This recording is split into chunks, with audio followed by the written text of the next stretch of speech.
All right, hello everyone. My name is Joey V. Welcoming you back to another Lunatic Jedi production, and this is once again, or will be, Kentucky Route Zero. We're gonna end it tonight.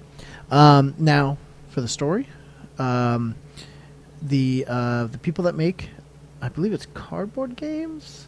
I'm gonna double check real quick, but the people that make Kentucky Route Zero. They have said that they are hoping to get episode 4 and 5, Cardboard Computer, that's the name of the company.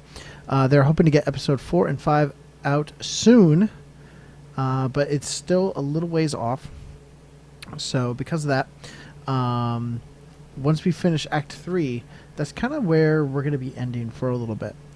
They have said that they will come out with the Act 4 and 5, but last I read, it had said that it was going to come out during 2015 or 2014. I just haven't heard anything about it. And I even heard some scuttlebutt, some rumors that that Act 3 is the last one. They just they ran out of funding or whatnot. I certainly hope that's not the case. I think this game is beautiful. It's haunting.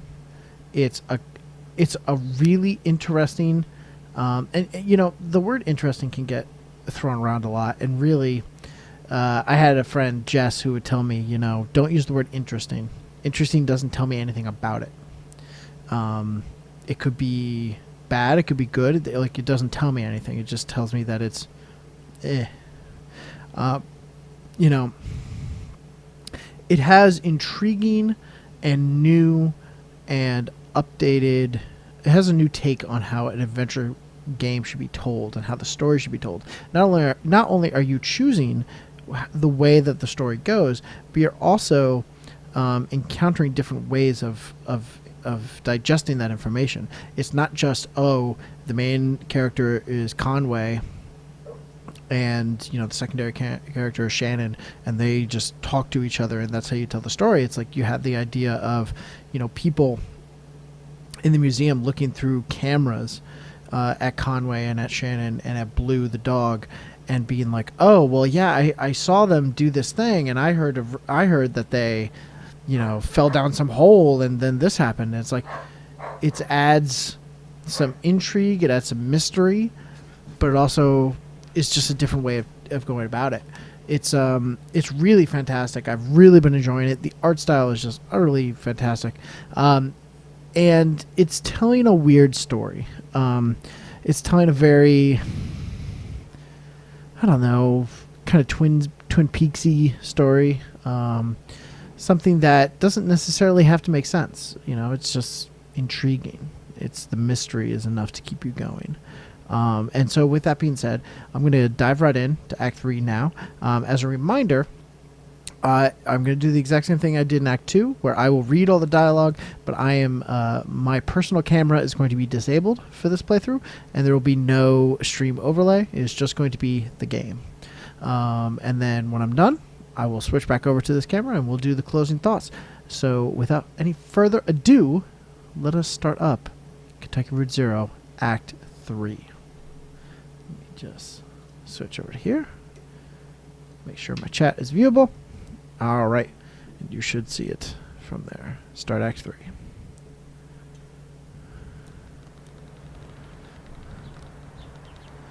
So last we left Conway, he was out in the forest, and he was getting healed up by the doctor.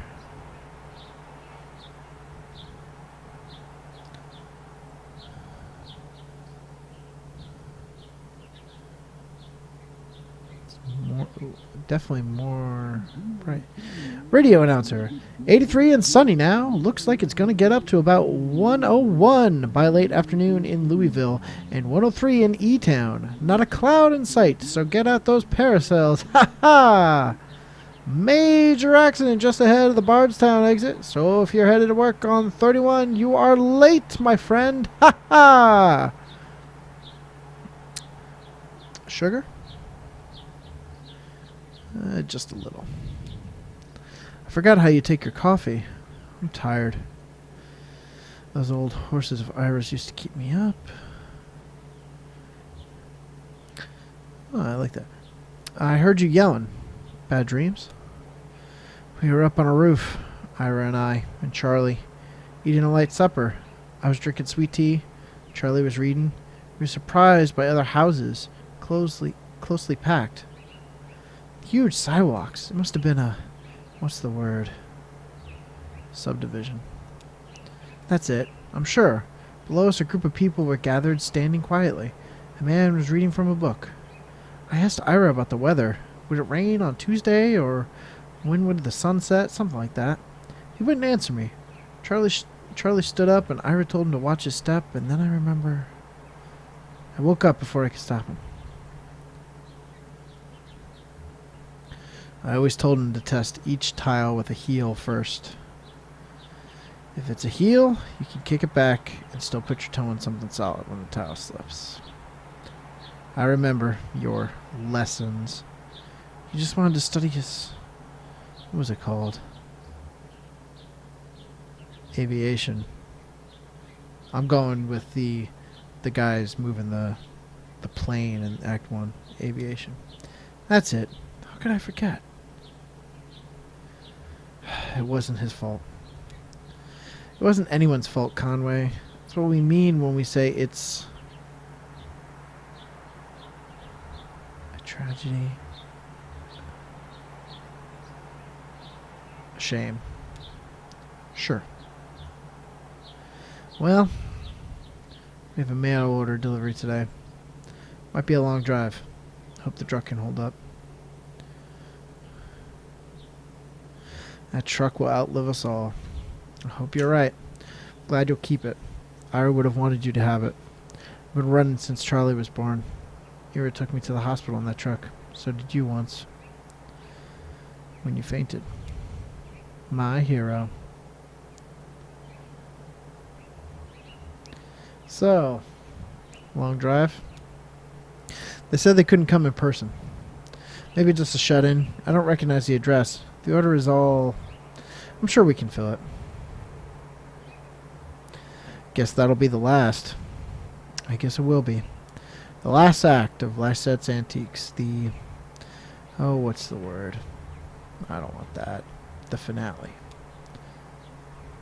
Maybe. No, that's not the word. I just need to think a bit. More coffee or something. Or I've had too much. I like to be optimistic. It'll come to you. Maybe. I'm not sure anymore. It seems inevitable that there will start to be words that I lose forever. What are those boxes you set in the hallway? Those are Charlie's old books. Oh. Thought we could look at them together. That sounds nice. Cora should be here soon. Will you wait with me? Sure, Les. I'll wait with you. There's your traffic and weather on the 5s. That's every 10 minutes. Brought to you by the Consolidated Power Company. Stuck around for Old Kentucky Home with Kate, helping you turn your humble home into a mansion. After this.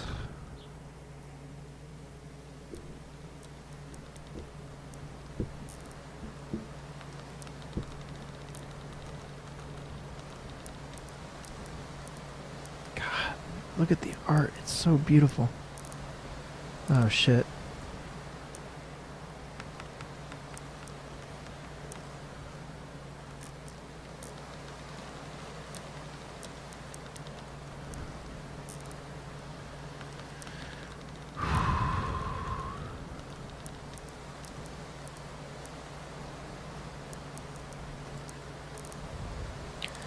But that's only if you make a late payment on a follow-up visit. I think everything went well enough here that they'll only want to bill for... Oh! He's awake! How do you feel, old man? All fixed up? Trimmer says you might be a bit misty coming out of it, so...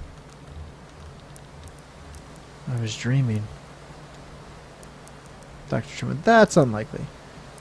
Repnerol TM is quite powerful. In fact, most patients report a sensation of lost time. Do you feel like you've lost time? I guess so. It's been about 2 hours. feel like I got some rest. Good. How about that leg? How's your leg feeling?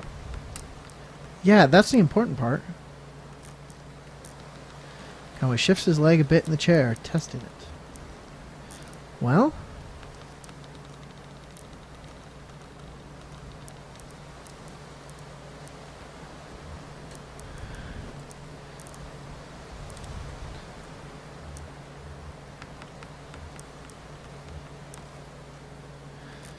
It was the heat.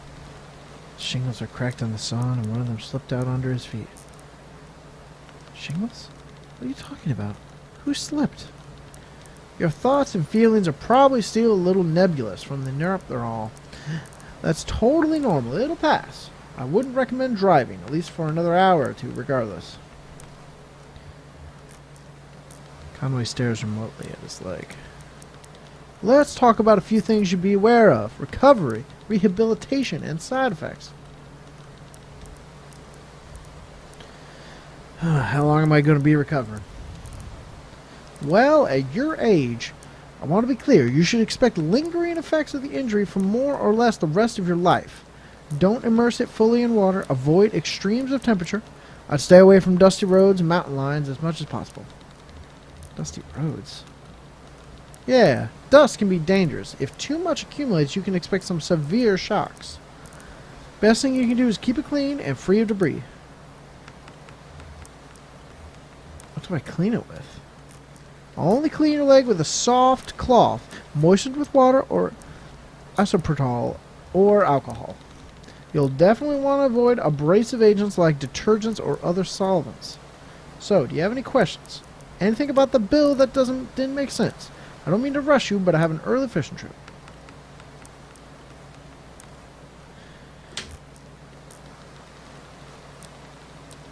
What are you fishing for?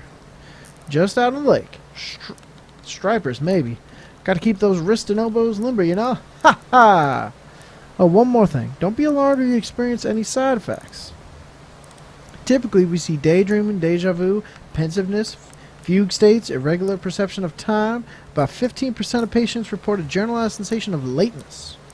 Nothing to be alarmed about. Just keep it in mind. Thanks for your help. Julian's outside. We can head back to your truck.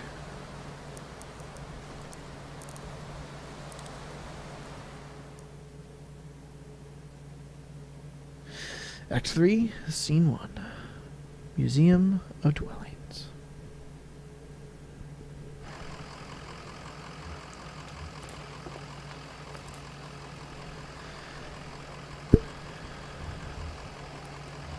You get some rest back there? I don't feel much rested myself. We'll get a break. Maybe tomorrow, huh?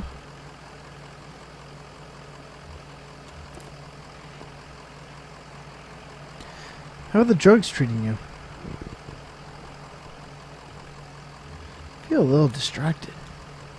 You're probably pretty tired, too. I usually feel more tired after a late night nap. Hey, you ever take anything for that? Caffeine pills, or... Never. Well, it's common in your line of work, right? Company store had some pills in the miners used to stay awake. My folks had a peculiar relationship with medicine. We almost never had a regular doctor or health insurance or anything like that. Our immigration stuff was a mess for most of my childhood, so we only qualified for state programs in small patches before something or other would get contested. We learned just to pile on dentist appointments and stuff in those short windows. If a cut got infected or migraines were too much to handle, Mom would talk to so-and-so who knew so-and-so, usually another miner, and end up with some pills. Instead of medical advice, every pill came with gossipy, anecdotal warnings and superstition. Like all this lore that came with it. Like magic. Dangerous. Mysterious. Weir's folks couldn't help. Yeah, they had pretty good health care, though, through the university for a while there. A couple times they'd swing something so I can get a bit of whatever Weaver needed. In high school, Weaver got these pills to help her focus. She was so smart, but always going off in different directions. Mind racing. Like 5 conversations going on in her head at once, and you're lucky if even one of them is with someone in the room. You know. So she had these pills, and they seemed to help. I was struggling in school too, failing my history class. She offered to share the pills. Did it help? At first, yeah. It helped a lot. I had a kind of presence and clarity of purpose that I've never really had otherwise. I didn't want to stop taking them. One day I was sitting on my bed, my notebook was open next to me on top of a textbook, and I was holding a pen in my hand. I remember this moment from several years before. It came up so suddenly, with such precision, I couldn't put it out of my mind. I felt I had to stay with it until I'd recalled the whole thing perfectly. It was just a tiny nothing moment. My mom patching up the side of a birdcage, winding some spare wire around the frame to reinforce it. I was fixated on that image, and that sound. The cage kind of bending and twanging as she worked on it, rapping and nodding, scraping copper against paint like bowing a rubber violin with a railroad tie.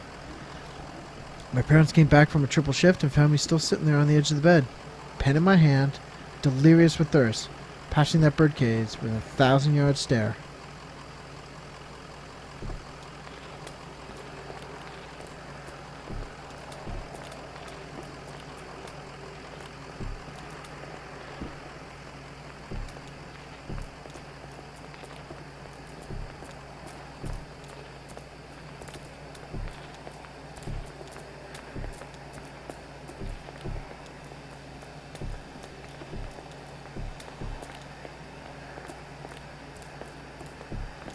Oh, now where am I you now?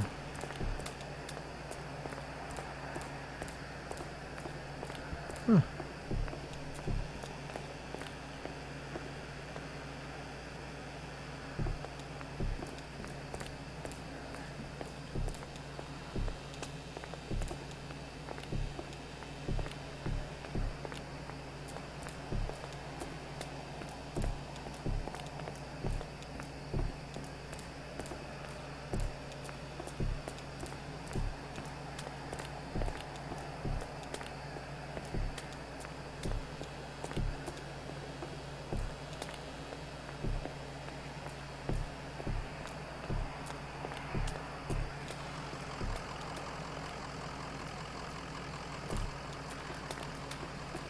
Huh.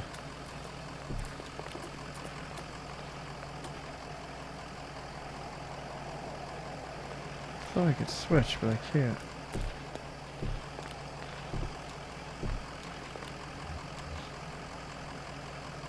So, what's the plan here?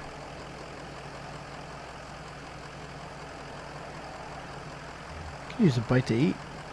Oh, okay. Been on the road a while. Well, there's an all-night convenience store not too far from here. Is that okay? Sounds good to me. Okay, we can take the 31 heading east. It's right before 65.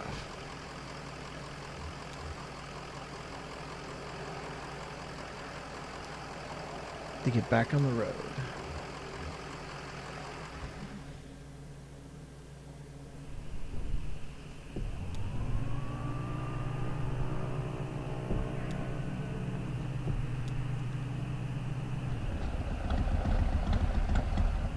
The truck's engine sputters and dies as Conway guides it carefully off the road next to a fallen tree.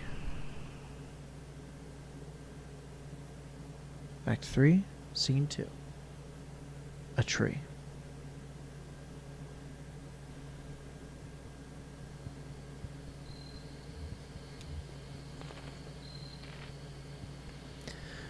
Nothing to be done?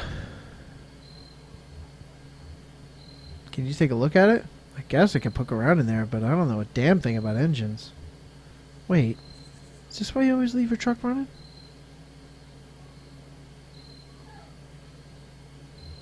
Just superstitious. Right. Any other quirks I should know about?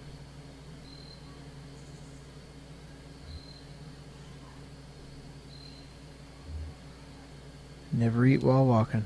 Well, I guess at your age. Anyway, do you know this area? Anyone around here that could give us a hand? Looks like a road crew's been out here. Hey, we should call someone. Do you know a good towing company?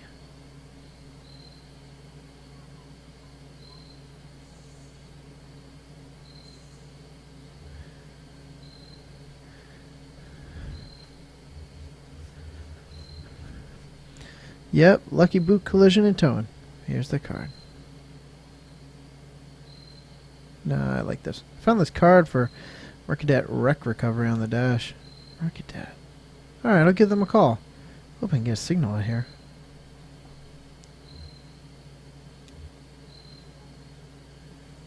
Shannon speaks into a large brick cell phone held up to her ear. Hi, hello. I've got an old, I want to say diesel? Old truck just stalled out. I go sleepy.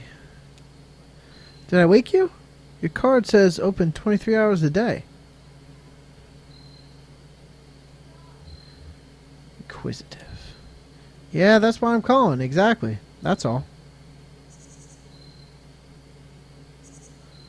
Let's go. Obtuse. That's... Okay, look, we need to get back on the road here, and I'm sure you're busy too.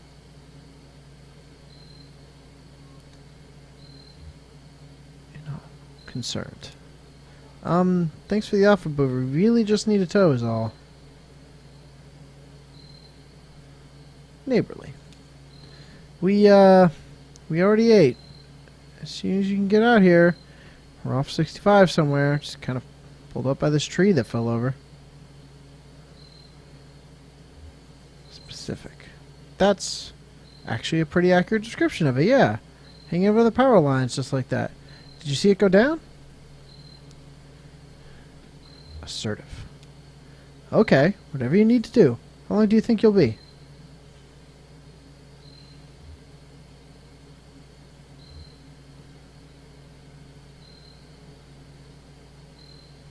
Make it more interesting. Silence. Hello?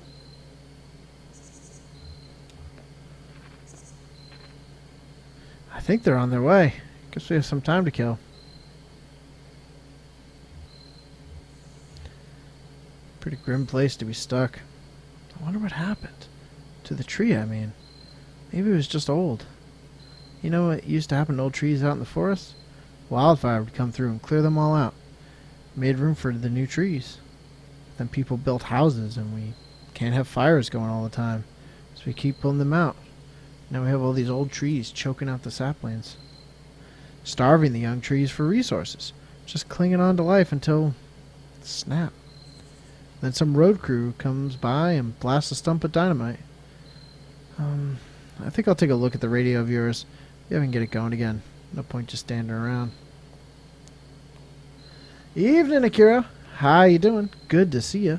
Thanks for stopping on by. Are you bored? Are you? Yeah, most of the time. Let's play a game. How about 20 questions? Okay. Ezra looks meaningfully at his shoes. Got it. Okay, guess.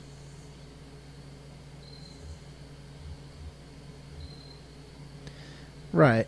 Is it alive? No. Can I see it with my eye? Yes.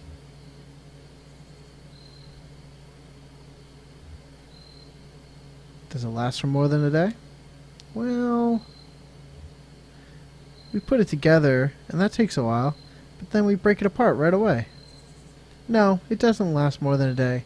Not the way it really is. Is it bigger than a dog? No, a dog is bigger, except for one of those really little dogs, or a puppy, I guess. Does a puppy count as a dog? Alright, that's all your questions. What's your guess? I think I get a few more. I wasn't counting, but I'm pretty sure that was 20.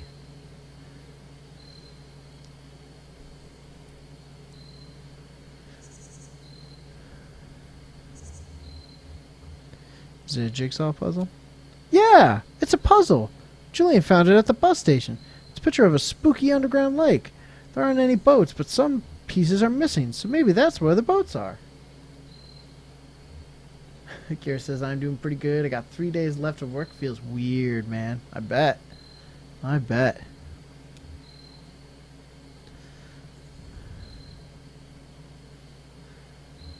I wish Julian wasn't so busy right now. He's got a lot of houses to carry still. I wish I could help more.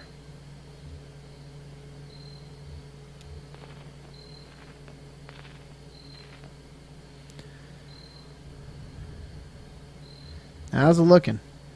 The leads are badly corroded, but I'm making progress.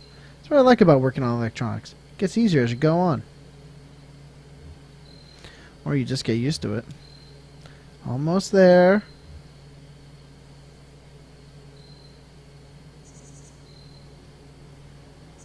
And how am I, Akira asks. Ooh.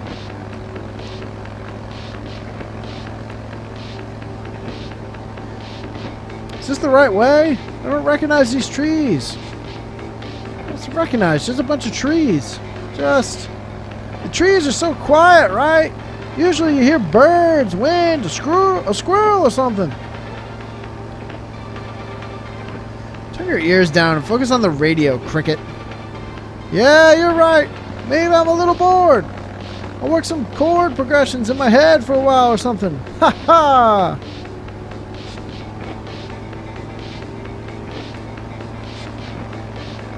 How far out are we? I don't know. 20 minutes? Are we there yet? Oh, stop. Harry's not going to be happy. You know he doesn't like me anyways.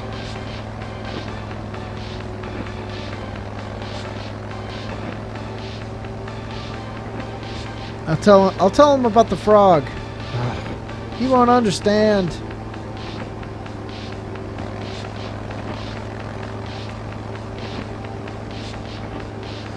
More than the silver and gold of this earth.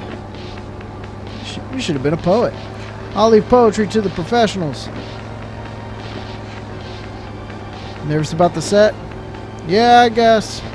No, we're good. We know how to play, just... Then what? Back on the road. That's what I mean. Back on the road. And then what?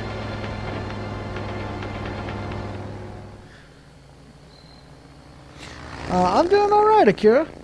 I got some stuff going on. I just that I can talk about at the end of this, but I'm just enjoying Act 3 here.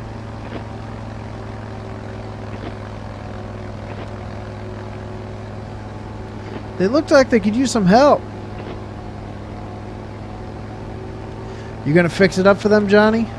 Oh, I don't know, a wrench from a cattle prod. I thought maybe you. I guess it's up to some good Samaritan.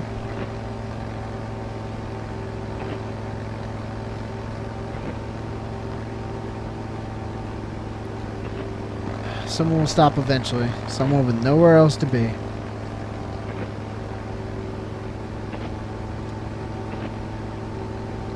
You know, we're already late. You gonna explain all this to Harry? Oh, no way. You're the smooth talker. In fact, I bet you'd have no problem explaining we had to stop out of the goodness of our nature and check on some wayfaring strangers. Fine, just for a few minutes, though. You're the best, and hey, maybe if you're not busy, they can fill some of the seats at the gig, you know, if no one's there. Maybe they'll try and book us for our fee.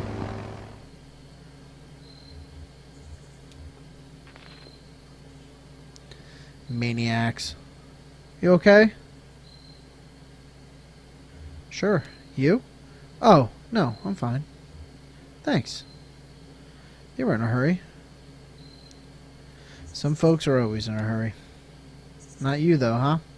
You got caught up on a stranger's yarn or a streetlight reflected in a puddle. Nobody can get you moving again until you've let the grace of that moment right into your bones. Like a poet. Or a donkey. Guess that's what I like about you, old man. You know how to wait. I don't think I ever will.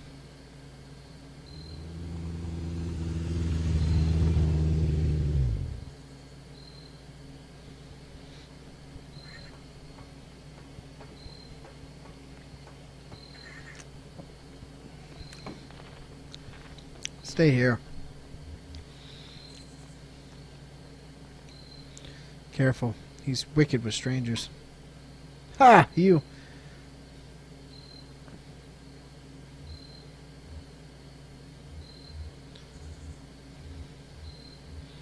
Who's chasing you? Hear that, Cricket?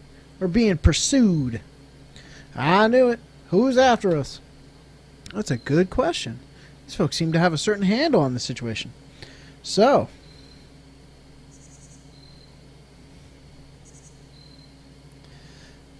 dinosaurs? Sure, something like that. Listen, we've got two questions for you folks. What kind of people do you take us for? I mean, how do we strike you? Not sure I follow. What kind of temperament do you think we have? What kind of work would you say we do? Kira says, I love how Blue just goes right over to the bike and sits there like, hello, new friend. How are you? I know. Oh, God, that dog is so cute. I guess some kind of art thing, maybe? It may be. She's the artist. I'm just an entertainer. Now, here's another question for you. Do you like music? Do you like music?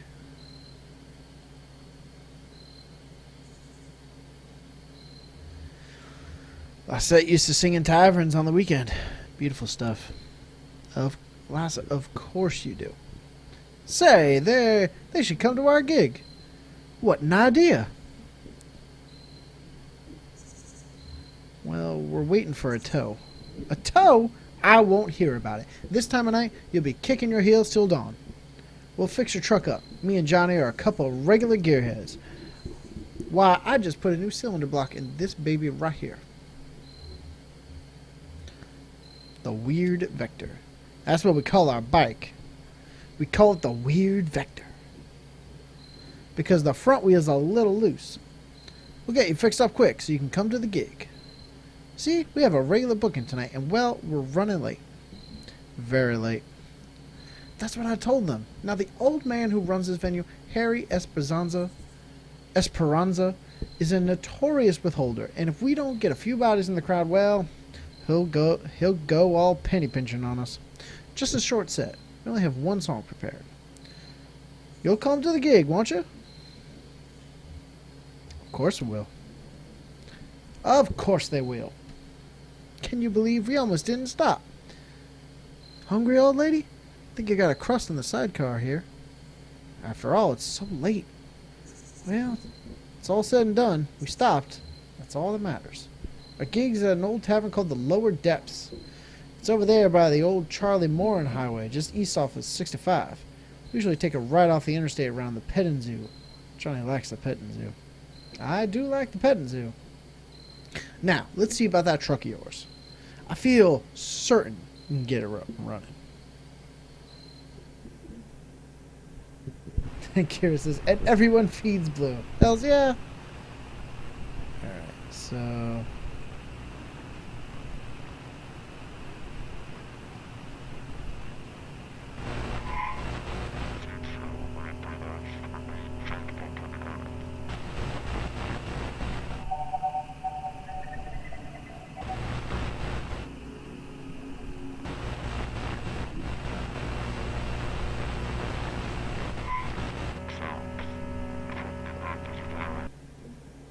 Lower Depths. Over by Charlie Morin Highway, just east off of 65.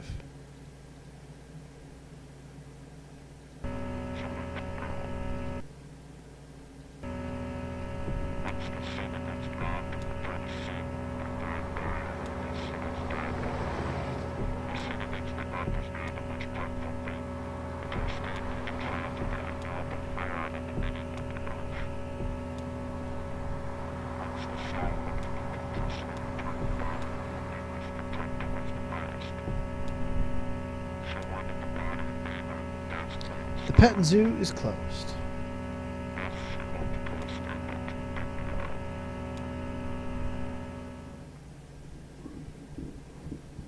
Act 3, Scene 3.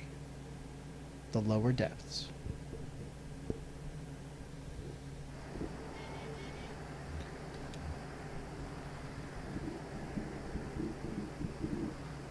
Feels a little like home, huh? It's not all bad memories. Gentler times in a twisted kind of way. I like to always be upbeat with Blue.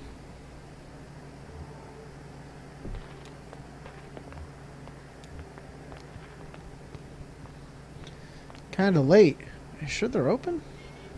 Sure, they're open. This is one of those places.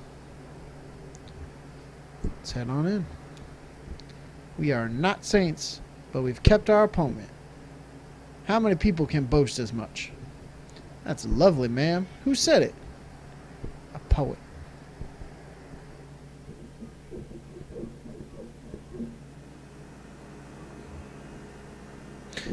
So yeah, Kira, at the beginning of the episode, his leg is better, but like it looks like this now for whatever reason. Ma'am, I hate to say it, but the cupboard is bare.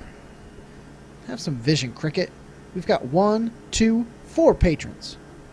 Harry doesn't count. Well, we've done more with less. I haven't been in a bar like this since. Gave it up, huh? Well, I bet Harry has some coffee on back there, but I won't vouch for quality. She's a connoisseur. Johnny's favorite regional cuisine is gas station.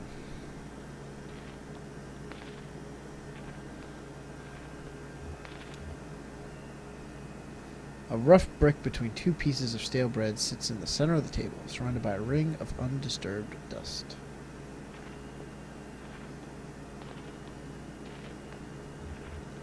Goggles.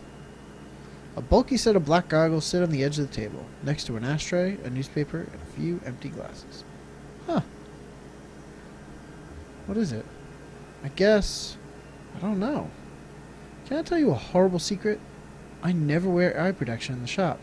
It's dangerous, I know, but I'm always looking back and forth from my oscilloscope to whatever I'm working on. And the scope has this peculiar kind of hard boarded glow that I just... Well, I've never found a pair of goggles or glasses that doesn't smear out that glow. At best, the lens softens everything so you can't quite find the edges.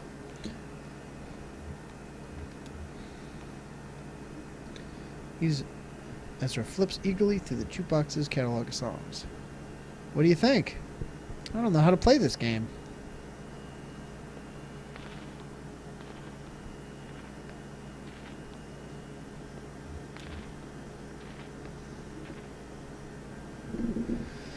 All I'm pouring tonight is Hard Times whiskey. Ooh. Sure. I'll have a whiskey.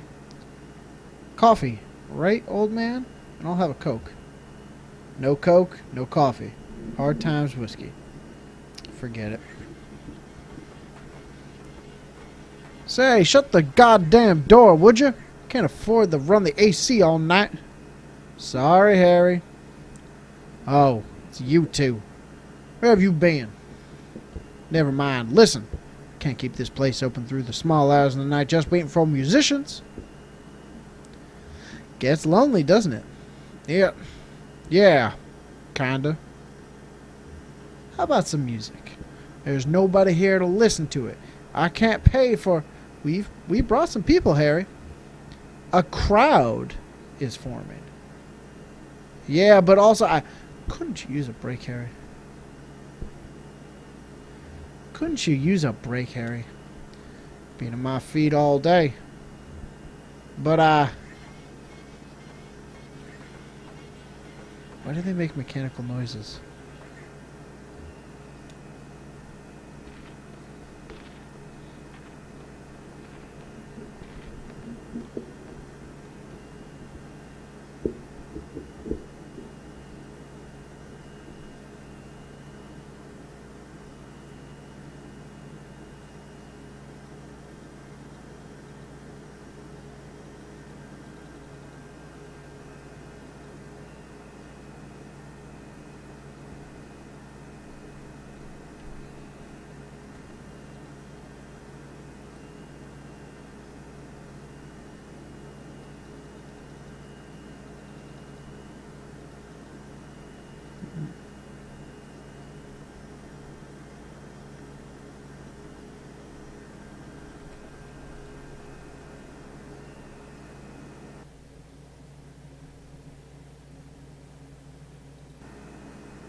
know if we glitched. These guys are still moving.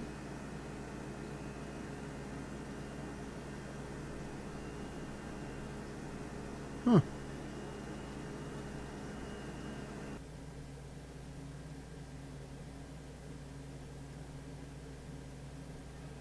Hold on 1 second. I think I can resume. Continue Act 3.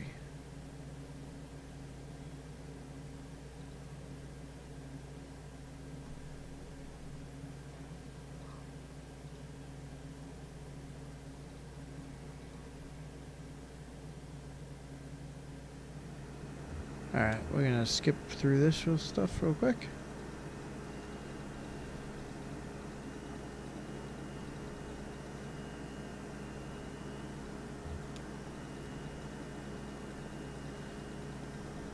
Alright.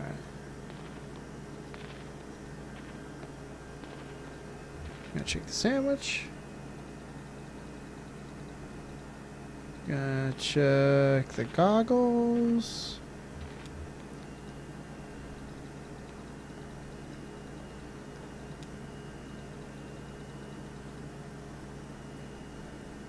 I did that by accident.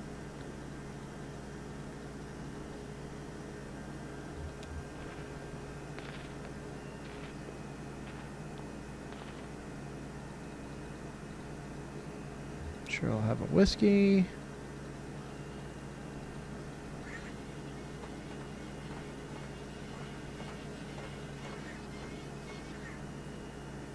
Gets lonely, doesn't it? How about some music? Couldn't you use a brake, Harry?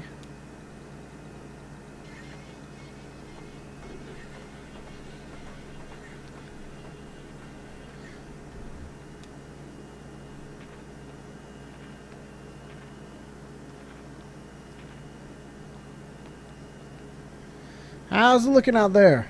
How y'all feeling tonight? Can we get a bit more reverb in the monitors? Harry adjusts the soundboard behind the bar. How's that? Test, test. 1, 1, 1, 3, 5. Lamentation. Lamentation. Sounds good. How's everybody doing? Anybody had a real bad night? How about you, old man? Not too bad. Well, we'll take care of that right now. This is a song I heard in a tavern many years ago at an open mic night. Me and Johnny were out just riding along, you know. You like to drive around, old man? That's where I feel at home. Of course you do. So we were out riding around and we passed this gaudy old tavern. I mean, it was a real dive. Busted up facade, weeds in the parking lot, taps all dry, bats in the bar room, and run by this creaky bag of bones. Looked like the only thing keeping him awake was the fear of death. So glad to be back here at the lower depths.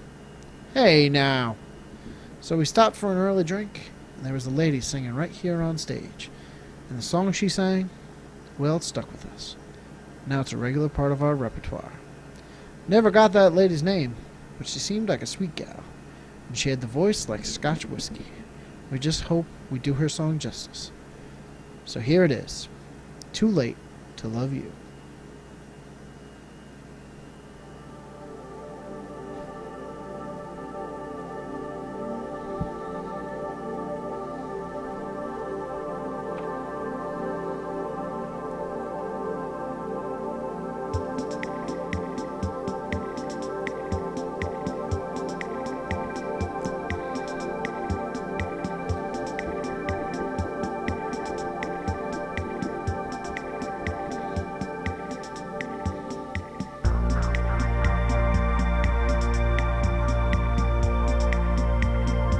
Beautiful does not even begin to describe what is happening on screen right now.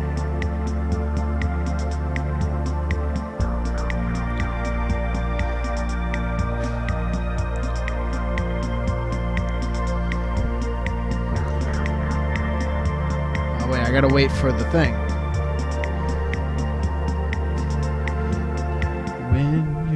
left me.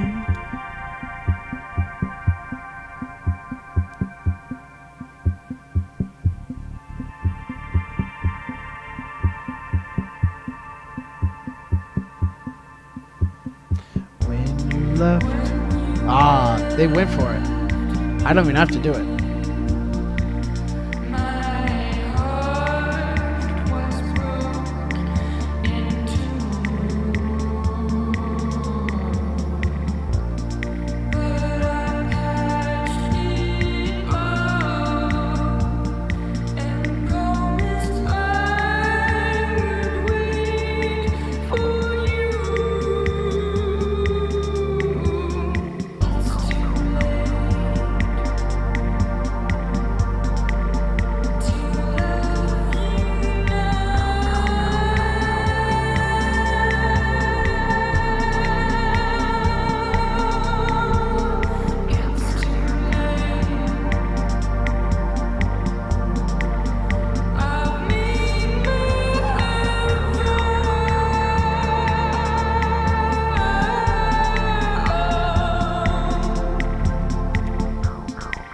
As long as you were gone. Yeah, you can definitely wait on drink refill, Kira. This takes precedent. Because this is unbelievable.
Kira says, I hope someone makes a video of all the different options for this song. I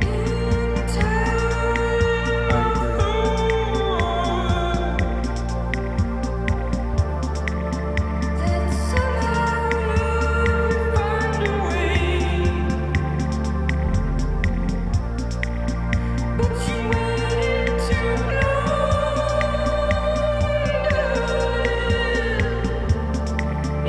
It's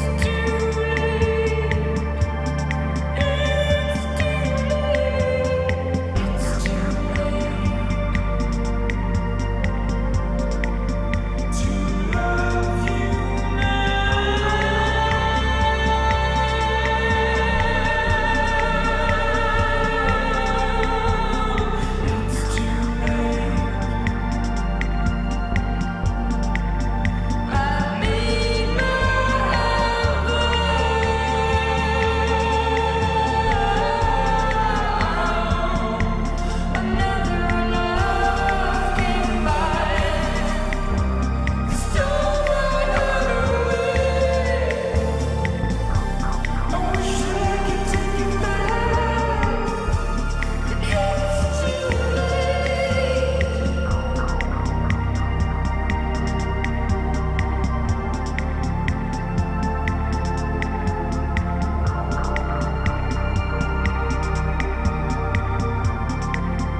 Kira. That's the worst time for it to buffer.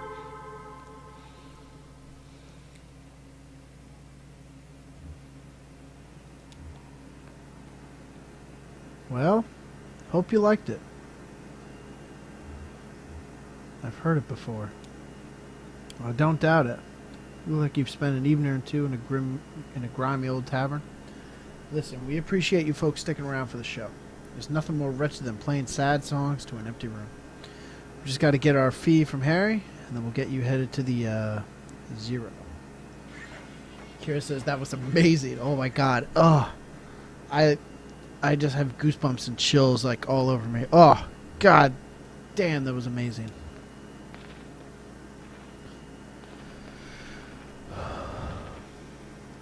Well, Harry, I think that went pretty well. I'd say the crowd was into it. Reverential. Rapt. I guess the usual fee is about right. And we'll let you get back to your business. Well, that's just the... Damn it, I was trying to tell you too. I can't pay. They cleaned me out. Got nothing left but a goddamn IOU from the distillery. An IOU. Yeah, I traded them for some whiskey, and I guess I had some surplus credit, so I got this note to get more from them later on. Must have been a hell of a trade. I had to. Got to keep this place open somehow. God damn it. Watch your language, Harry. Could you pay them with your IOU? Well, very contemporary, very astute. How about it, Harry? Let's push some paper around. Well, it's just... I can collect on it here when they bring more whiskey up, but for you to cash in, you'd have to go down to, down to the distillery. Down to hard times. And you've got to take the Zero. So that's what we'll do. How do we get there? Are you folks sure you want to head down there? Never been myself, but I hear people hear things. Rumors. It's where we've got to go. Well, I'll tell you then. But this is it, right? We're square. Harry, you're all right. If only. You got a radio in your car? Yep. Well, here's what you gotta do. Take a left out the parking lot. And then just fiddle around on your dial until you hear something familiar but strange. You know the feeling like I used to go hunt with my uncle out in the mountains. Now I watch these nature programs. They're filmed in the mountains. And there's the deer. And I know all the plants and every kind of tree, but something just doesn't look right. And it's even stranger for being so close to familiar. Something like that. You'll know it when you hear it. Fix that strange but familiar station on your dial. Drive for a bit and then turn around when the station cuts out. I mean right then. Hope you folks find what you're looking for. Eventually. Always a pleasure, Harry. Is it?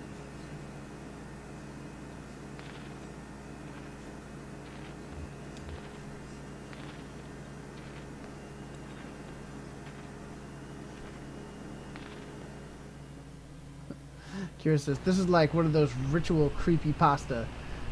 Two steps 1 to 10 and you'll end up down a road that doesn't exist with hell at your doors. And if you get through, you get a cookie. It's true.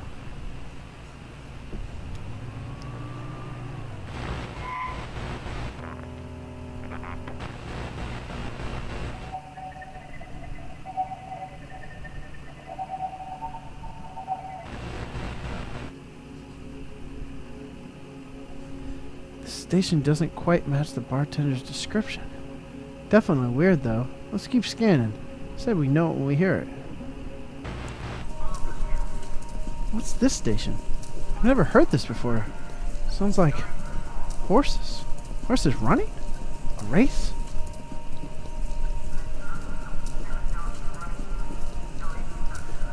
Charlie and I used to go to races sometimes. Charlie? Who's your boss's kid, right? The one who, yeah. Must be some memories there. Well, that fits familiar but strange for me. Harry said we could drive until it cuts out?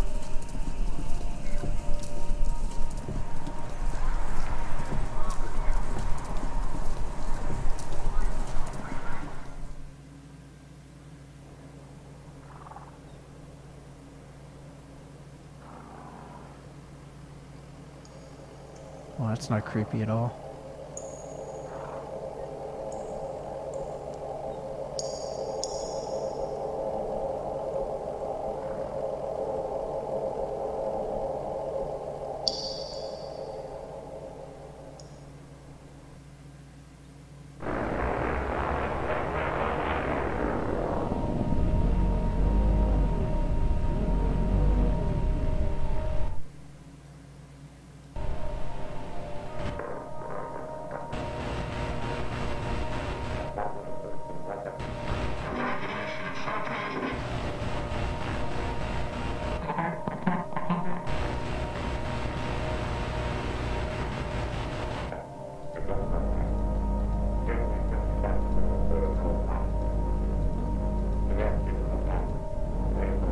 Hall of the Mountain King.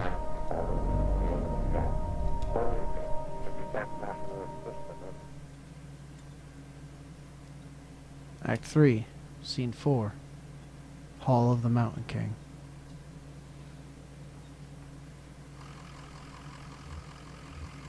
Gotta talk to Blue.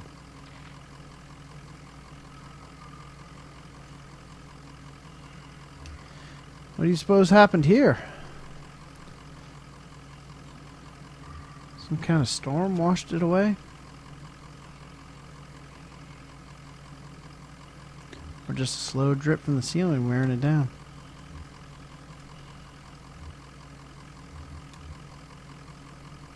The bridge ends abruptly, crumbling in disrepair. Time to cut 'em loose, ma'am? Well, now I'm having fun. Ha! Okay. Slow night anyway.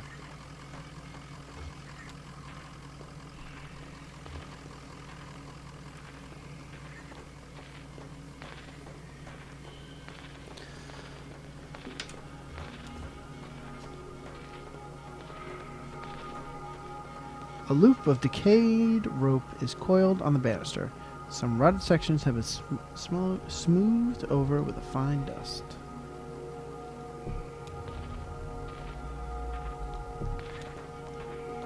Computers. Broken computer monitors are heaped precariously among the rocks.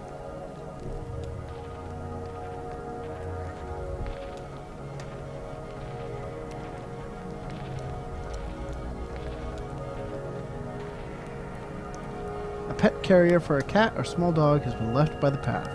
A calcified rag wadded in the corner may once have been a blanket.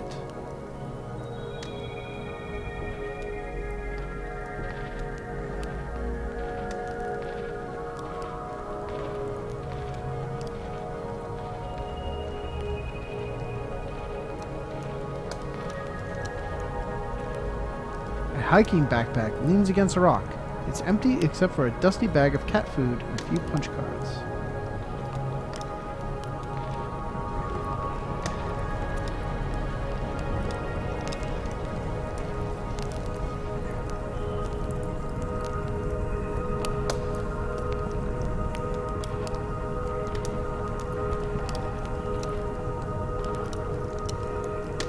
Oh! It's triangles within triangles down here. Shifting, intersecting, overlaying. Isn't it romantic? Let's see. To Shannon. You're here to steal back the love of boy you once knew, when you were too young to recognize the movements of the heart. To Conway. And you're escorting her, pretending to have her interests at heart while really. To Junebug. Really? You're in love with the young woman as well? And so you've agreed to help him conspire to win her affections. That's just a ploy to set him up for embarrassment and diminish him out of the picture. What are you talking about? No, you're right. It's insipid. Used to be really good at this. I had 11 novels published from The Billionaire's Bidding to Fields of Longing. Real hot, bodice ripping stuff, you know? I miss those days in my Lexington studio apartment. Just me and my thesaurus, steaming up the windows. Why'd you stop writing? You know, suddenly it was all computers everywhere you went. I thought I might be able to do something with that. Inject a little libido into those ugly beige boxes. Ha! Went back to the university and studied human-computer interaction, and then I picked up Donald's research assistantship here as a tester, debugging. In my off hours, I played around with the doomed love story at the core of my little simulation. That seemed to amuse Donald, so I kept at it. I'm afraid I tinkered too much, made it too complex. Now work is never done. We don't even have to add any new functionality. The bugs just grow on their own. Too complex. I miss those days in my Lexington studio apartment.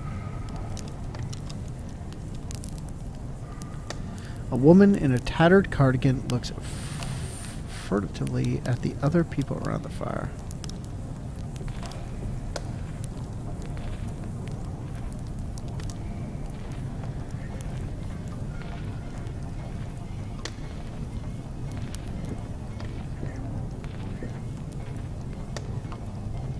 Donald puffs on the smoldering pipe while half mumbling, half singing an old country tune.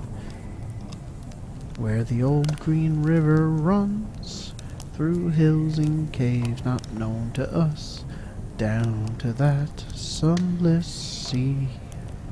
Oh, who are you? What's that song? Oh, caught a verse of my absent-minded warbling. It's just a song from my youth. Something a dear friend used to sing to herself as we hacked on crystal radios in the boiler room.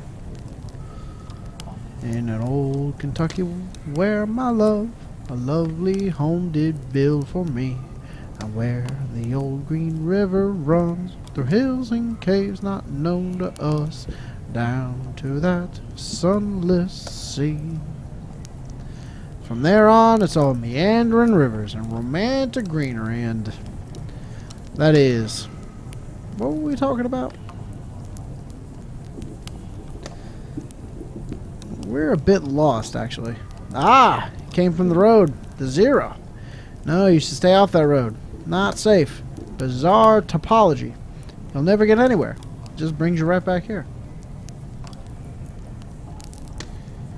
What's that you're working on? It's pretty vintage. Looks like a harmless old computer, doesn't it? Like some beat-up mainframe exhumed from a university basement, left in this cave to rot. Or a flower. No, it's no ordinary computer. I've modified it extensively and in some pretty experimental ways, believe you me.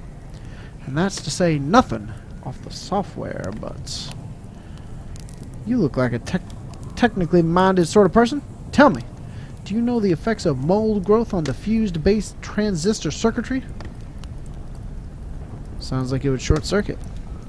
Certainly, certainly. But not all of it. Some moldy filaments are more or less conductive than others, and it grows in non-linear chaotic patterns. We can guide it a bit through simple application of classical horticulture, but we can't produce specific results, only tendencies. Thwarted and feeble, we hammer on this derelict keyboard. My name is Reason, King of Kings. But we are mere gardeners in the ruins. Our keystrokes echo off in the tunnels, boundless and bare. The caves stretch far away. We are too late. Always too late. What? Did you say something? You were about to tell us about the software. Oh, the software. My life's work. Xanadu. You've heard of it?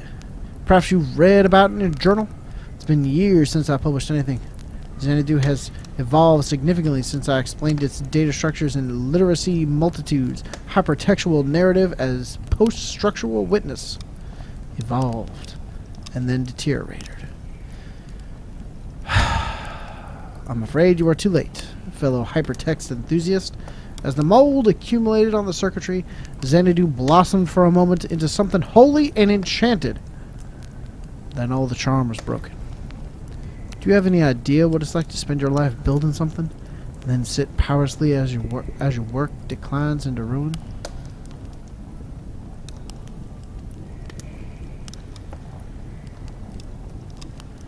My family disappeared.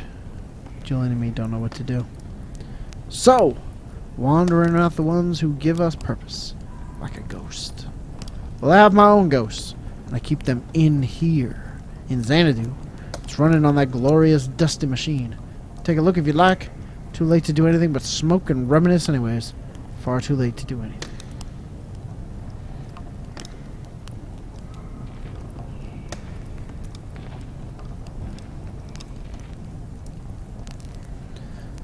Do you know that when I first... No, I mean... If this caves were larger, could it...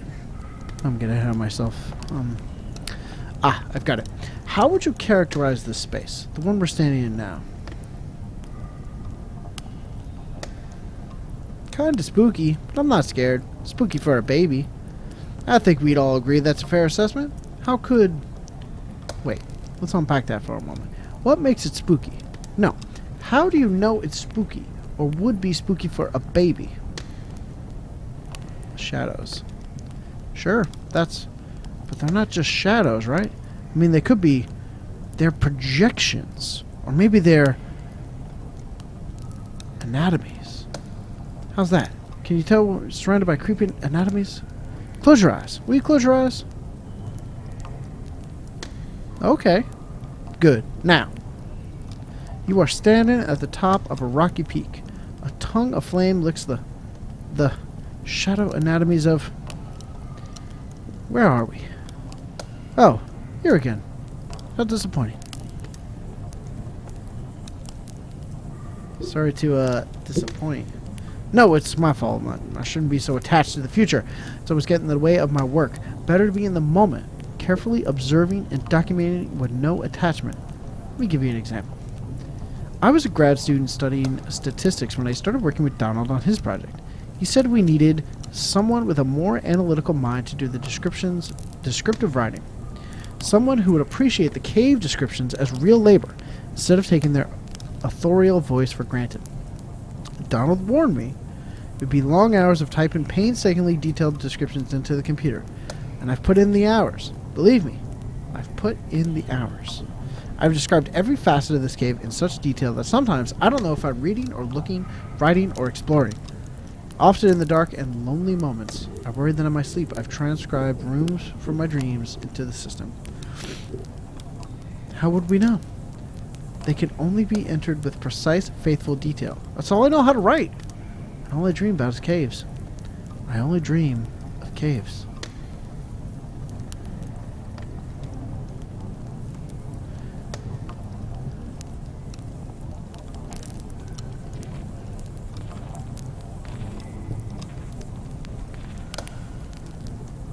Massive gate constructed out of scavenged materials blocks passage.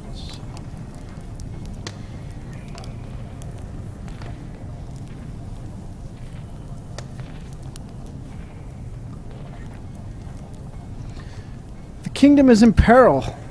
Ha! Well, what else is new? Where's the kingdom? You're in the throne room. There are 3 legendary treasures hidden throughout the castle that will restore these ruins to their former glory. What do they look like? She's messing with you, kid. Ha! Enchanted jewelry, talismans, a magic mirror that prevents the future, a magic shield that protects the bearer from age, a magic crust that always filled with... I never went to the university. I was an independent scholar. It means I looked to the public libraries like a benchcomber. I studied fairy tales. And then I came to work for Donald. I paid the bills. Rubbed leathering elbows with academics, scraped black mold from cave walls. Finally, now I carry the firewood into sentence. The kingdom is in peril.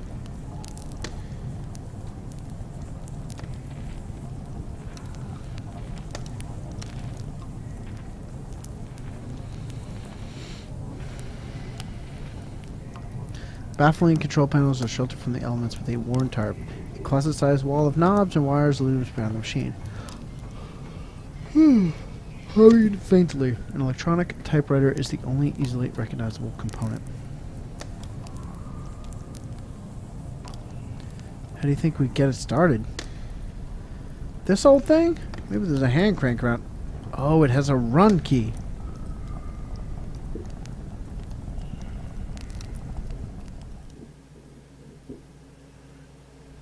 Act 3, Scene 5. Xanadu.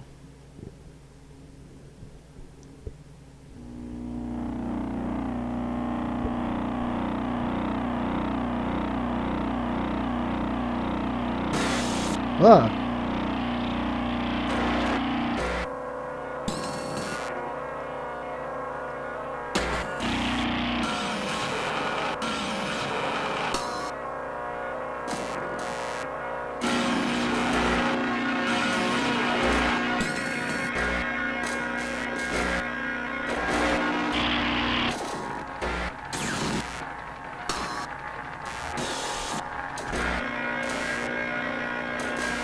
Ha!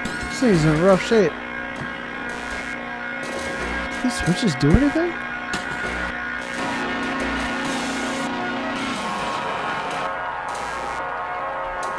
Okay, that's worse. Kinda looks like a house. Type house.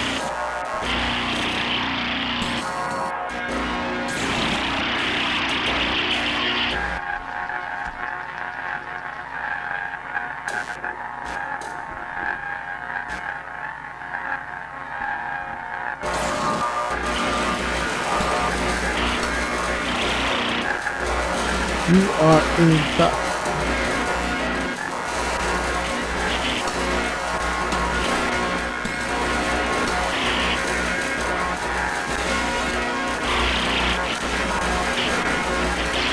Let's say Lola? Lola, McDonald.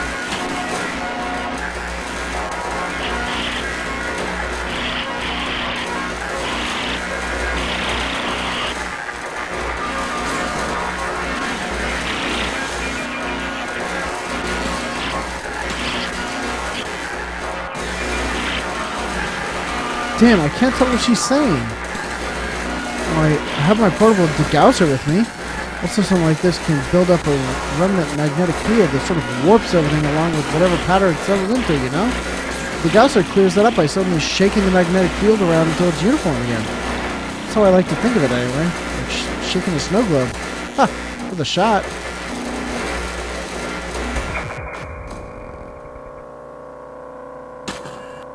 Hall of the Mountain.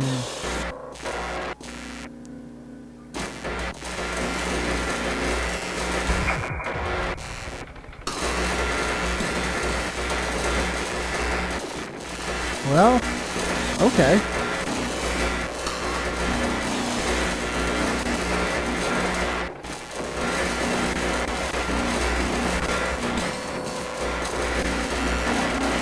Press any key to quit. This is a lost cause. What a piece of junk.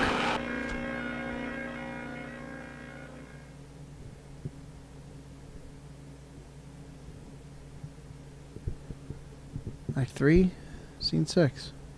Hall of the Mountain King.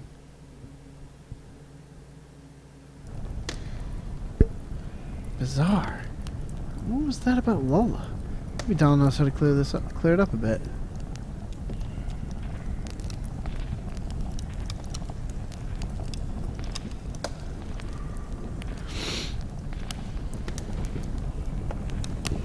Sorry, Akira. It kind of hurt my ears too.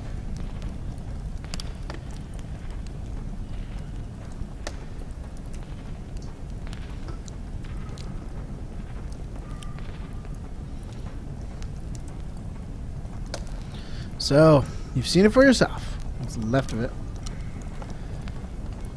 Is that the end? The chalky bones of a beautiful dream. You can see what it once was, can't you? Can't you? There was so much more to it. Ornate labyrinths of memory, exhaustively simulated parallel cave ecosystems. Real artificial intelligence built on sophisticated neural network algorithms. The bird in the forest could flock in 3 dimensions. The bats could learn to sing. And then it began to crumble when the strangers came. At first, we only heard them, walking heavily through the caves, dragging things around, hammering and clattering their tools. Sometimes we heard working songs. Never close enough to make out real voices, just their echoes cascading wordlessly in the tunnels. Then we caught a glimpse of one. What'd they look like? They look like... No, it's too horrible. I shouldn't be telling you about this. They're dangerous. They're strange. I should never have tried to outwit them. They were always too much for me, but it's too late now. If I'd listened to Lola, Lola? Lola Chamberlain? Yes, of course. Oh, do you know her? We're looking for her now. No, she's gone now. She left. We built this together. Did you know? Lola, Joseph, and I. Lola is gone from here, but Donald points across the cave with his pipe. Still in there, in Xanadu. I don't know where Lola is now, or how to get there from here, or how to unwind that damn tangled highway, but Xanadu, before its ruin was faultless as an oracle. A shrine to perfect simulation. Until. But maybe those weird interlopers destroyed my Xanadu. Perhaps they know how to fix it. Maybe dangerous. I've sent many eager seconds to negotiate with them to repair my masterpiece. But there, that tunnel.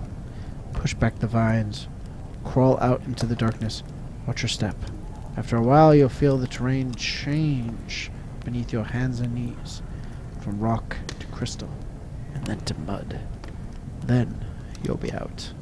That's where the strangers came from. Now leave me alone. I still have a bit of mold in my pipe, and a few dreams left.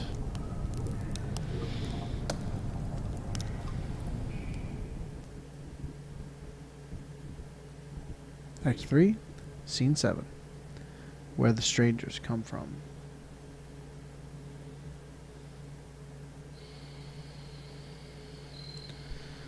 Well, this ain't creepy.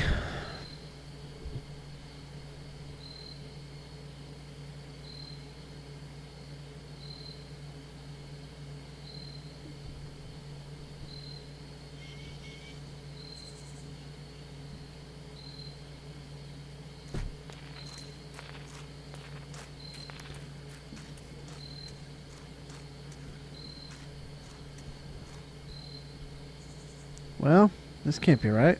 Looks like an old church. Worth a look inside, I guess. I want to stay outside. Why? I think I saw a lizard. I'll stay with him. Okay, we'll make it quick.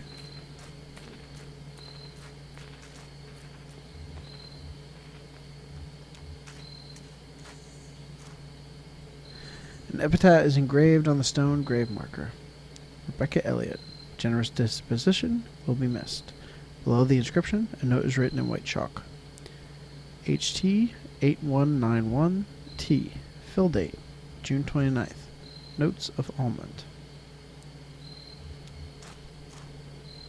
An epitaph is engraved on the stone grave marker. Chris de Carteret and Cassandra Blonde. We think you two would really have liked each other. Below the inscription, HT 8192B. Fill date, July 24th. Weird finish.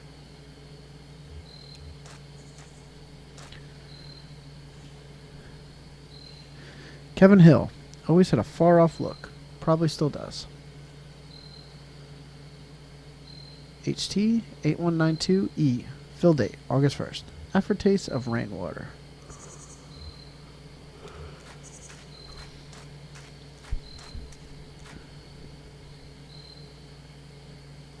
Jeremy Wells or Dennis Comerford. HT 8192N. Fill date, September 8th. Sweet and fungal.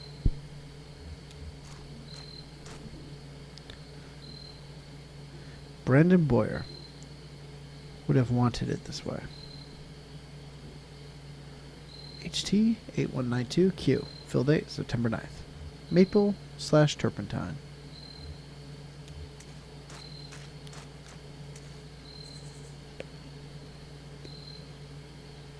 Brandon Birkin. Should have said something. HT 8192X. Fill date, November 1st. Sense of foreboding.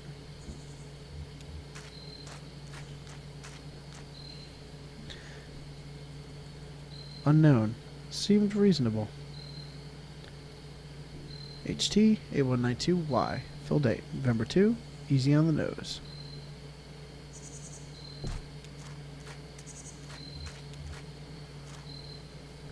Find any lizards? I wasn't really looking. Nice cover story, kid. Is that guy your boyfriend? Nah. What's a boyfriend anyway? It's a word people use because everyone else does. It doesn't mean anything to me. He's my cricket. See? It means something.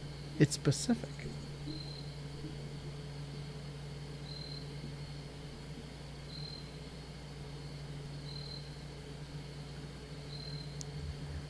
I want to be specific. I think you are. It's the middle of the night. Here you are in a graveyard. You know, the kid your age would be in bed.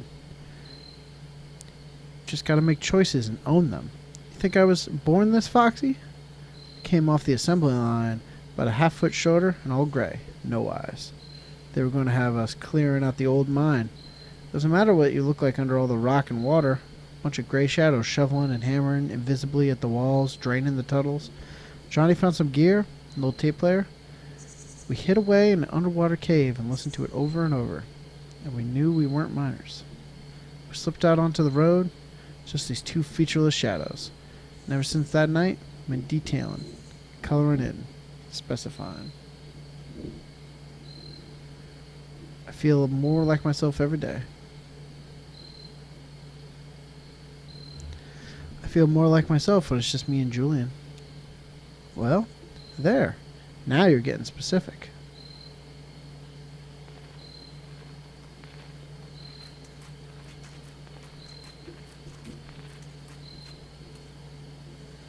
There you are. What'd you find in there? It wasn't. Hey, what's going on? You looked flush, old man. Doesn't matter. Right, okay. We got what we need. Let's go. Act 3, Scene 8. Hall of the Mountain King.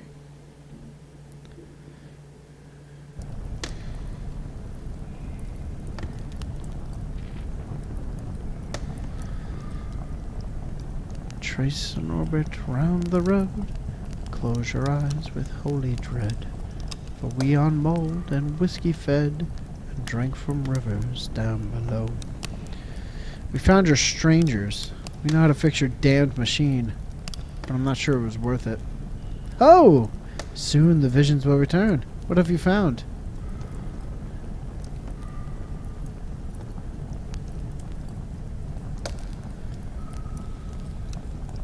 They say you need to scrape the mold off the timing crystals. But the mold? Of course! Too much mold on the timing crystal would send the simulation adrift.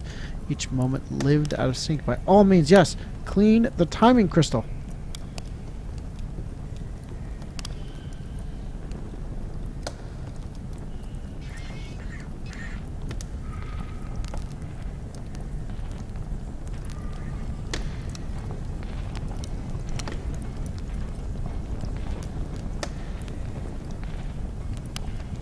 Kira thinks that all makes sense to her.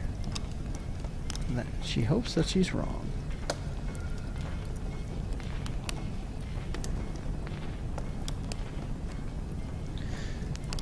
Do you see anything that looks like a timing crystal? Yeah, right here behind the control panel. It's filthy! Right. I'm supposed to scrape off this black moldy stuff. Weird. Just following instructions. Here we go.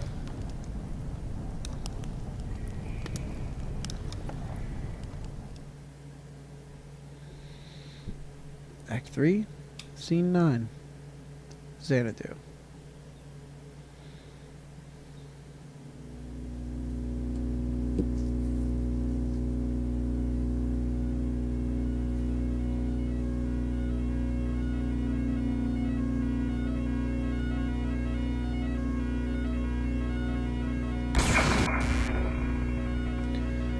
Xanadu.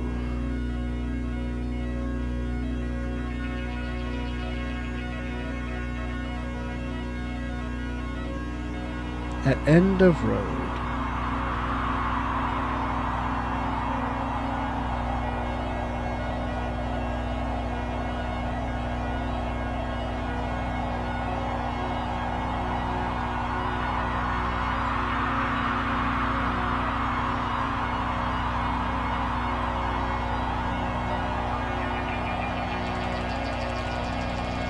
You are standing at the end of a road before a small brick building. Around you is a forest. Check out the building. Enter building.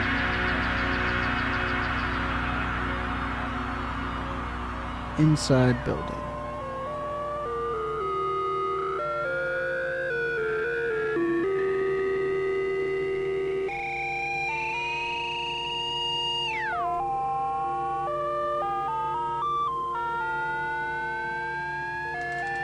You are inside a building, a storage shed for the National Park Service. There is a sensible modern electronic lantern nearby.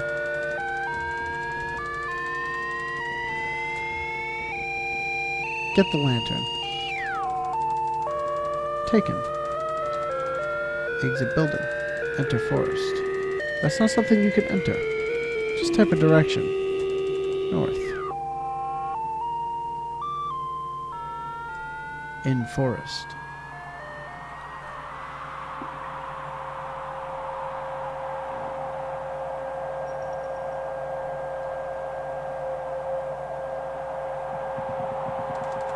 You are in open forest, with a deep valley to one side. Can we climb a tree? Typing. Climb tree. I don't think much is to be achieved by that. Sorry. Can we dig a hole? Dig a hole. You can't see any such thing. Pretty limited vocabulary. South. You're in a forest. Hey, it's a maze. South. You're in a forest. Lola is here. Soldering replacement components and a small handmade radio. Oh, we should talk to her. Ask Lola how she is doing. Hi, Donald. I'm getting the strangest interference out here. I've been tuning the radio circuits gradually as we go, swapping capacitor values and tweaking resistor networks. It was working for a while, but everything I can pick up sounds so distant and muffled. Lola hands you the radio. Well, maybe you'll have better luck. You're good at this stuff. Just don't forget to give it back. South. You're in a forest. Joseph is here, tapping with a small stylus on a modified pocket braille slate. Small gray kitten, no more than a few weeks old, dozes comfortably empty. Maybe he has something to say. Donald, I was just transcribing your footsteps. Sounded like... Joseph runs his finger along the index card he's been tapping on from right to left. Long, weary song, drearily gone, dearly gone. You beat a melancholy shuffle through the woods, Donald. Ha! Been knowing down the sounds of the forest with an ear for speech, an inboard filter for poetry. I suppose, so maybe it's me being melancholy after all. I'm eager to see what the poetic subsystem makes of these punched cards. South?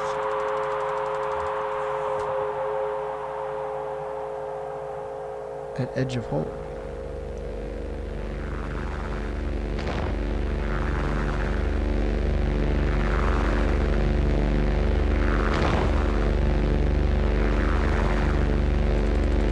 We're at the edge of a massive hole. The dirt gives way to rock as the ground sinks into darkness. The computer tied to your upper black slickens with sweat in the afternoon sun. The rope slung around your shoulder has slipped under the strap of your backpack, digging uncomfortably against your collarbone.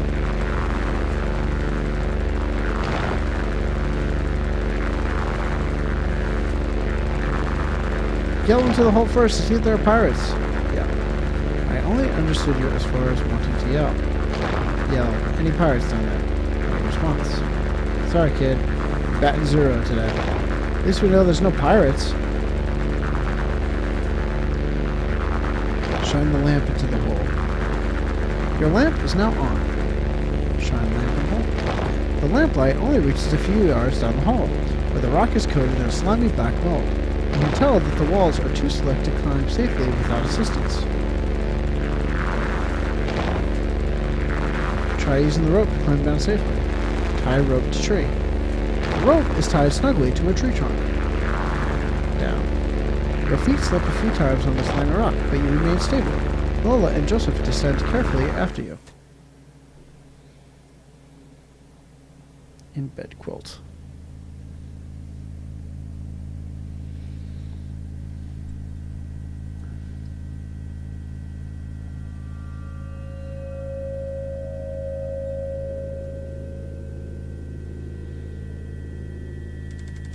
You are in Bedquilt, a long east-west passage with holes everywhere. Joseph and Lola remove the computer equipment they are carrying on their backs and begin setting up. That's the last trip, so everything's down here now. Say something back to her. Say something back. You make an awkward joke. Don't be so morbid. Lola looks pensive. Ask her where the treasure is. Ha! If we knew that, we wouldn't have to set up down here. I know you think this environment will help our project, get us in touch with a deep romantic reverence for some kind of profound natural spookiness, but I was more comfortable in our lab. The university picked the worst time to cut our funding. Typical institutional stinginess and academic politics. I mean, I felt like we were really getting close to something. Anyway, I don't know if it's sustainable down here. You know, to live and work here together. Ask her about the cave. Having second thoughts? I don't blame you. It's unsettling down here. Weird acoustics. Earlier, as we were climbing down, I thought I heard voices for a moment, or not voices themselves, but the echoes of voices, singing. Some kind of eerie, tuneless working song. I'm glad I'm not down here alone. Joseph looks uncomfortable. Jealous. Hey, Donald, can you help me wire up these generators? I'll assemble the synthesizer, but I could use some help with the serial interface, if you have time. You hear an unfamiliar echo from a tunnel to the east. Wire up the generators. I appreciate it, Donald. I'm not much of an electrician, you know. You know that. Joseph hands you a bundle of wires. His kitten curls up on a spool of cabling. Listen, the three of us had a good thing for a minute, wouldn't you say? Up at the old place, before it got ugly. I'm saying, we came down here to work, to really do it. And I mean, we've got to be rational about this. All three have got to put our feelings aside for a bit and be rational. Do you know what I'm saying? Is he talking about Lola? Kind of creepy. Tell Joseph to back off. Joseph wipes his brow with a dusty sleeve. Seems down here we're all strangers. Permanently strange. You are interrupted by the ominous echo of a grating, scraping sound from the east, louder than before. What the hell was that? Let's check it out. In tunnels.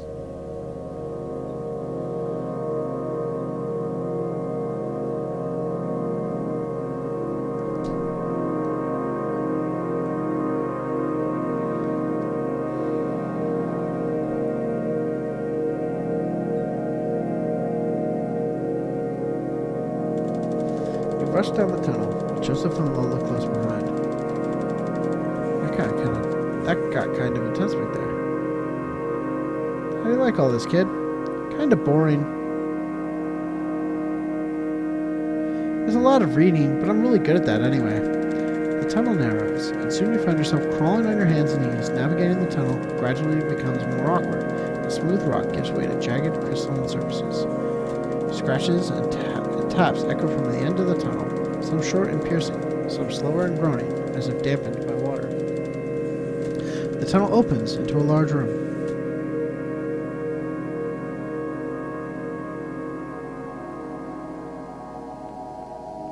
In Crystal Room.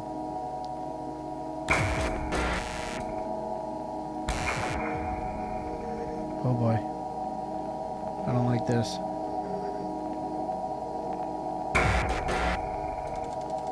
You are in a large, irregular chamber. The walls, floor, and ceiling are covered with crystalline projections.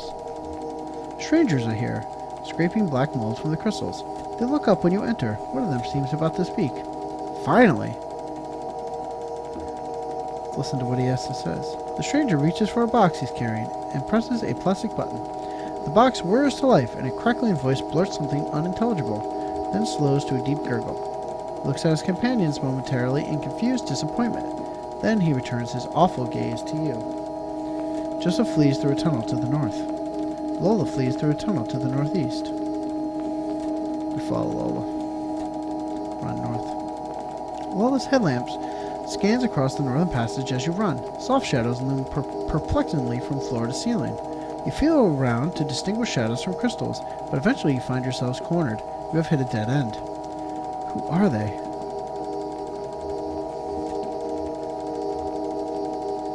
Let's find a way out of here. Escape. That's not a verb I recognize.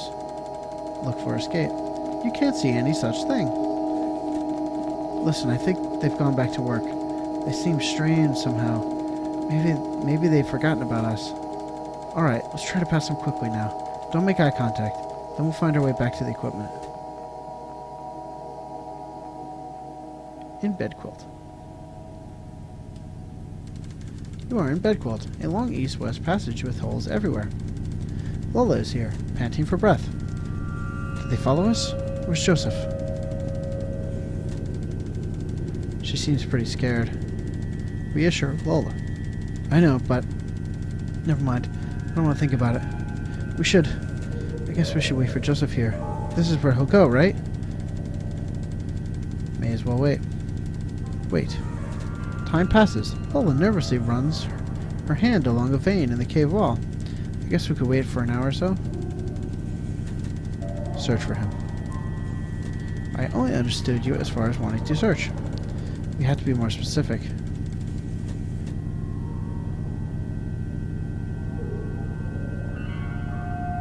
With the equipment. Search equipment. The various computers and audio equipment cast angular shadows into the tunnels as you scan slowly across the pile. Nothing. Down one of the tunnels? Search tunnel. You select a tunnel at random. Your lantern illuminates several sets of footprints on the moldy cave floor, but they are impossible to identify. Joseph climbs down from the rope still tied above. That damn sound. Those damn voices. I don't even know what direction I was running. I wove through the network of tunnels. I ran my head along the wall, always turning left, but every turn and every rock felt the same.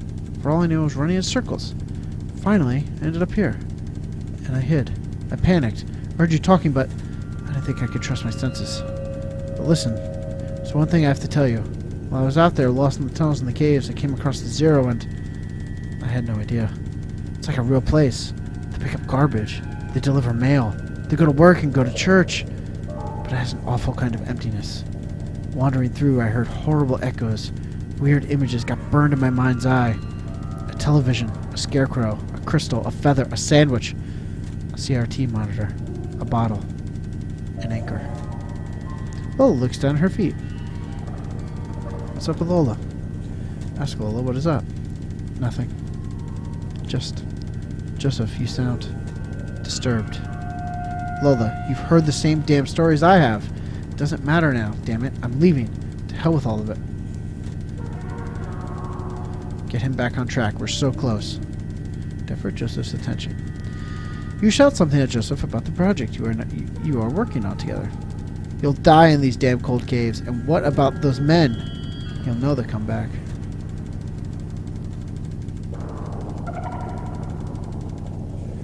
Tell him we can find somewhere to start a fire. Suggest finding somewhere safe to start a fire. You said something to Joseph about going deeper into the caves. Did you hear their voices? They're not... They'll find you, but not me. I'm going back to the surface. Stop! Your stupid fight is ringing through the whole damned cave. Joseph is right. We can't stay here. I'm leaving too. But I'm not going back to the surface. I'm taking my station wagon and down the Zero. Whoa! Don't let her leave us here. Get Lola's attention. Plead with Lola about your continued collaboration. I'll send you this tape when I'm done recording. I'll put it in the mail. Then you can see what your damn machine does with it. Lola and Joseph have left. In tunnels. Abandoned by your collaborators, your confidants, your companions, the only two among your colleagues with whom you've ever trusted the gift of your friendship. Pretty thick. Sounds like Beardo had his heart broken. You wander the tunnels alone, dragging along the components of your unrealized masterpiece, combing the underground passage for a new site to which you realize your vision. Sounds like a genius. How do you mean?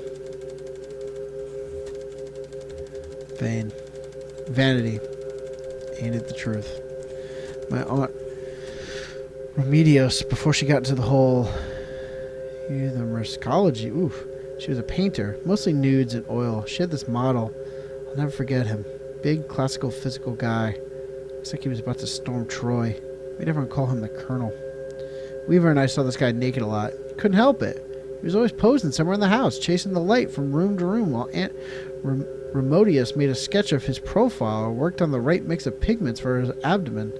The colonel had this magnificent hair, long black hair that ran down to the bottom of his shoulder blades.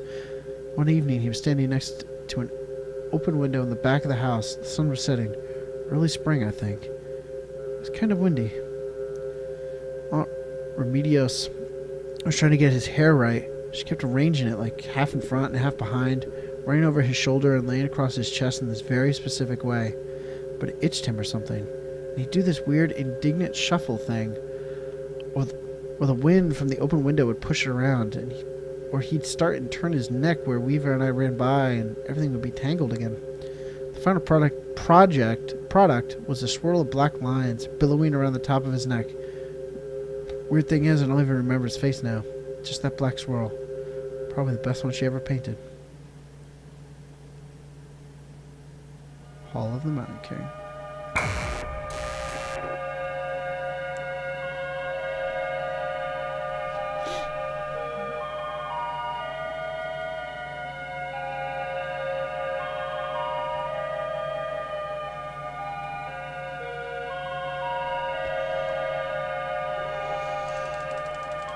After what may have been years, you stumble out of a tunnel into a cavernous open space.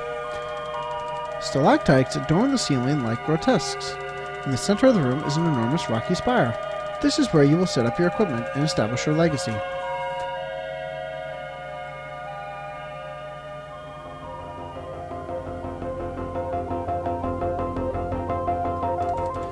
Now it is time to continue your work.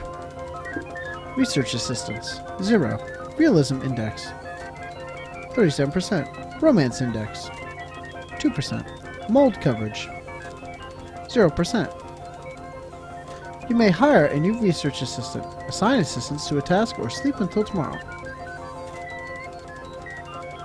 Hire a new research assistant. Hire.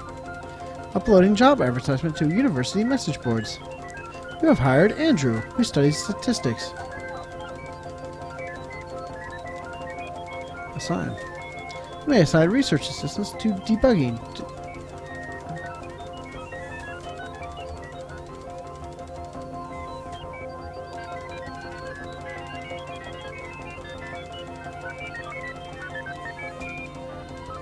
Uploading job advertisement. No new applicants. Try again later. Sleep. Time passes. Andrew identifies a bug with the oxygen level stimulation, but is unable to fix it. Now is the time to continue your work.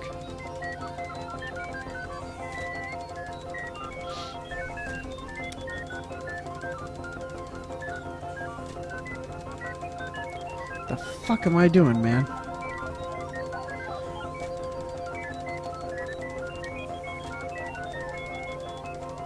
You've hired Greg, who studies architecture.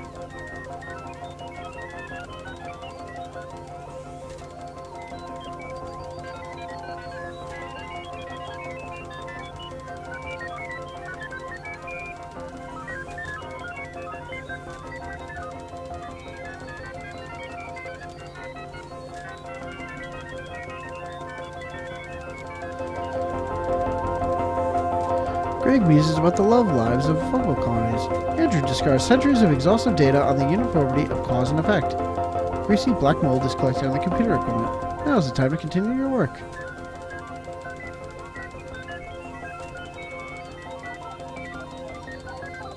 What the fuck is going on?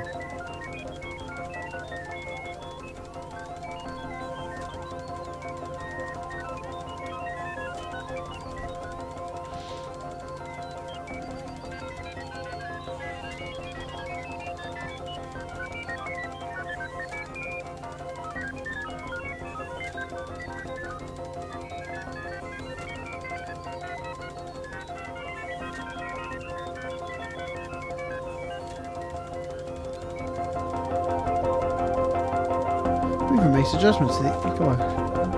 Let's not fly normally instead of getting hung up on each other's wings. Greg fixes some weird math with some weirder math. Intruders. The strangers are doing something to the equipment. You can't make out what. You hide behind a rock until they leave. With trepidation, you emerge from the hiding places hours later. Now's the time to continue your work. I'm not convinced this is getting us any closer to the 0. Research distance 3.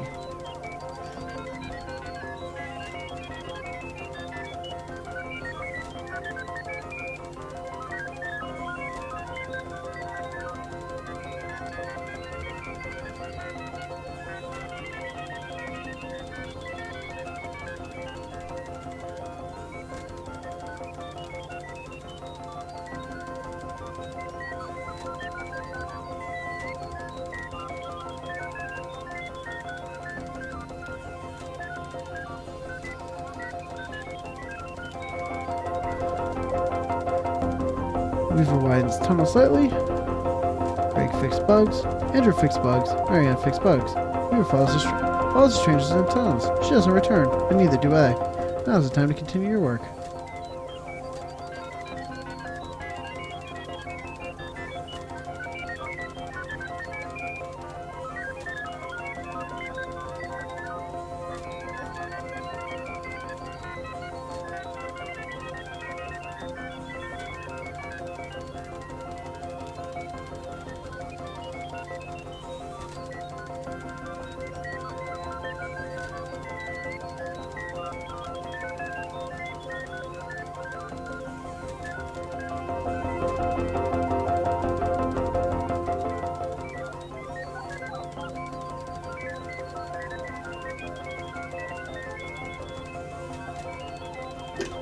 Hmm.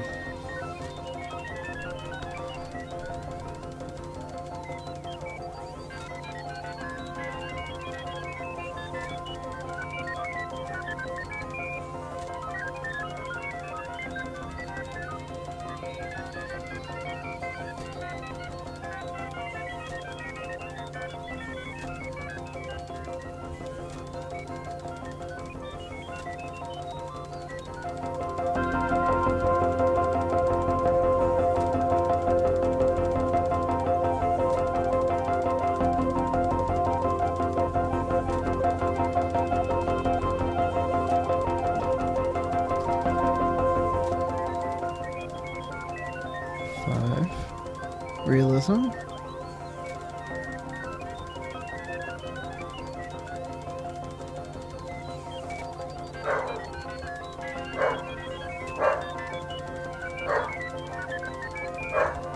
Come on, kid, we've got stuff to do. Are you sure you want to quit? Yes. That was a rhetorical question. Exit? But you aren't in anything at the moment. Maybe we have to lose or die somehow in order to start over? Smash the computer!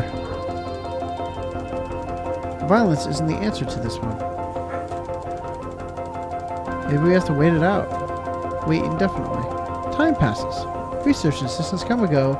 You don't encounter the stranger again, but sometimes you can hear the uncanny echoes of the voices off in the tunnels. Years pass, mold accumulates, you and the remaining research assistants take to burning disused equipment in the center of the room. The black mold is intensely flammable and makes an excellent catalyst. It expands sweet, narcotic perfume. One night, you have visitors, outsiders, different ones. Then, later that night, an old friend. You really did go deeper into the caves. Premature end of file. Press any key to quit. Huh?